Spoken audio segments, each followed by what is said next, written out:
Okay, one of the key thing right now, well, a key thing to remember is that Julian Assange has not broken American law.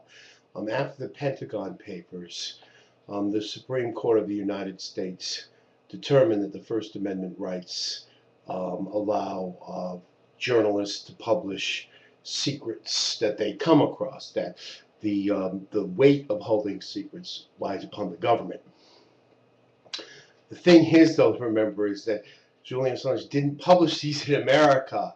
So I'm not quite sure whether his First Amendment rights. What I'm very concerned about is that the United States government will pass laws about the global internet that will actually mean that other countries they will put weight or strive to take away free speech from domains in other countries, so they have less than the First Amendment rights. My principle is always the internet that basically we should strive for is we should strive for giving the people the rights, powers, and privileges that they had before the internet came up. Probably no less or no more, and we'll be happy. I think that what we've had with the way Assange has conducted himself, the way he's kind of, and with these third leaks, the first two leaks, I think, were very legitimate information about the Iraq War and the Afghan War. And most of the public could understand and appreciate that they played an important role in a constitutional discourse about the war, particularly people feeling as though the Iraq War was a mistake and that be more understood in the Afghan War was going much worse than the government was telling us. This new bit of dumps lacks a coherency. It's simply we got all the embassies talking to each other, and here it is.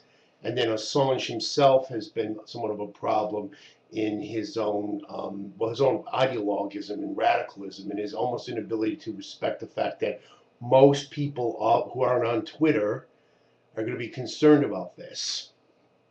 That political figures are going to make a right wing argument out of this. It seems almost as if he's incapable of even grasping in some of his supporters. Now, add to this, if it's true that he's going to do some kind of information bomb, and then we see MasterCard down, hackers who support him actually doing real hacking attacks, doing actually now we're getting to the point where in support of this, crimes are being committed. Okay, and this is the biggest problem. I mean, it just disturbs me of how dumb technically smart people can be. The open internet cause looks like a terrorist organization. If you're going to be taking down people's abilities to process credit cards, to make payments, to pay their bills, to pay their utilities, because Julian Assange is facing extradition to Sweden over a violation of Swedish sex laws.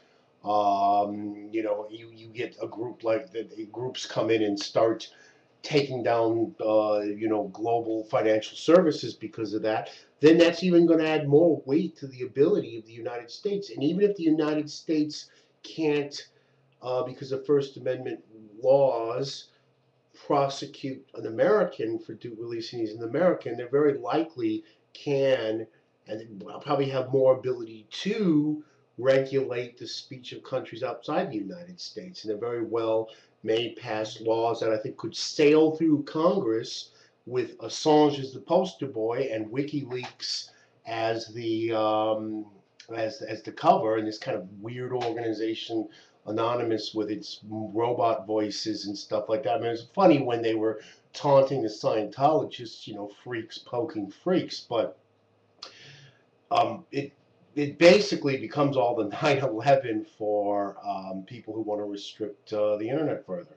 And that the outcome I see on this is a lot less internet freedoms. It's hard to me to see the good outcome of all of this. And from what I've seen so far of the dumped files, what's really pathetic is I haven't really seen anything of any value to a democratic society. It just seems like this was just being flooded to the mainstream media's gossip columns, and this was Murdoch tabloid journalism at its worst. And I wonder about the fundamental sanity of some of these people and what's going on between this organization. I really, it's kind of sad. I mean, you definitely, journalists have a, a right to investigate, present, but what makes them professionals is they're also to sit and think about, okay, what is the social value of this particular information? We don't post salacious gossip about everybody, just, well, some people do, I guess. I mean, celebrities, we don't, post every cable or relay happening through embassies. It's generally seen that this is more destructive and doesn't have any value. Most of these cables that I've seen before, it's very hard for me to see one, how they benefit, and it's also kind of becomes difficult to see how, well, maybe these are being manipulated. That's another thing, the way he's going about this. I've wondered how much of the information may have been planted, particularly stuff about Iran, because definitely Assange is, I think, people have argued, but I think he has really pushed the ability of the United States on Israel to attack Iran, because they'll be able to say, all the Arab governments, despite what they might say, really support this. So I think, I personally think, now I've seen other arguments, but I think probably war against Iran may have been promoted. I may be wrong on this, but we really can't know. That's the scariest thing. If we're just dumping, I got all this information and it's from the embassies, most of it, and dump it out it goes. What a wonderful tool for the CIA.